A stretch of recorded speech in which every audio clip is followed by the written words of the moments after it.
के 2 कलश जल के जब हम शंकर भगवान को चढ़ाते हैं तो ऊपर जो कमंडल होता है शिव जी के ऊपर जलधारी होती है, जिसमें जया, विषहरा, शामली बारी, दौतली और देव शंकर भगवान की 5 बेटियां जिसमें विराजमान होती हैं। जब हम जल समर्पित करते हैं, हमारे पीढ़ी में, परिवार में अगर कोई अधोगति में मर गया होता है, कुंवारी अवस्था में चले गया होता है, गर्भ में मर गया होता है, गर्भ के बाहर निकलकर भी अगर कुंवारी अवस्था में चले गया होता है, तो श्रावण महीने की दोनों पंचमी पर परिवार का अगर कोई एक व्यक्ति भी जल चढ़ा देता है शंकर भगवान पर, तो सर्प की योनि में नहीं पड़ता, जीव मुक्त हो जाता, प्रेत योनि में सर्प की योनि से मुक्त हो जाता।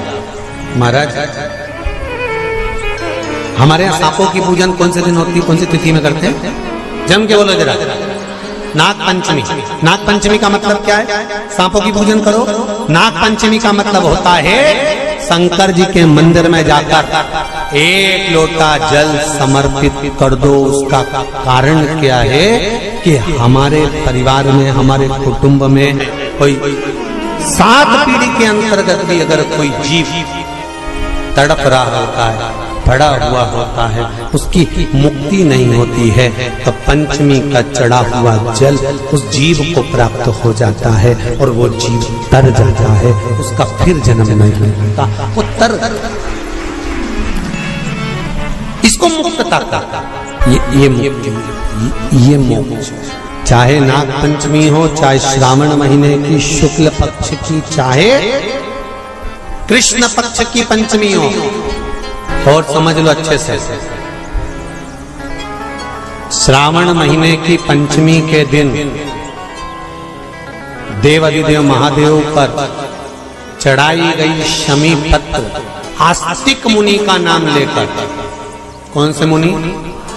आस्तिक मुनि का नाम लेकर शमी पत्र को वापस उठाकर उसको अपने दरवाजे की चौखट पर कहीं पर भी या द्वार पर कहीं पर भी एक ओर रख देने पर घर के अंदर, बगीचे के अंदर सर्प प्रवेश नहीं करता।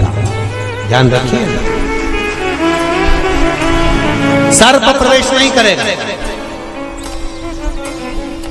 शमी पत्र समर्पित करने पर, उस शमी पत्र को आस्तिक मुनि का स्मरण करने, कौन से मुनि है? आस्तिक मुनि का स्मरण करने पर भीतर घर के अंदर बगीचे में सर्प भी प्रवेश नहीं। उस शमी पत्र में जया, विषहरा, शामली वारी, दौतली और देव, ये 5 कन्याओं का भाव प्रकट हो जाता है और वो कन्याएं हमारे घर के द्वार की रक्षा करती हैं। तुम्हारे घर की बहन बेटी क्या करती है? तुम्हारे घर की बहन बेटियां क्या करती हैं? घर में बहन बेटी आती हैं तो बद्दुआ देकर नहीं जाती।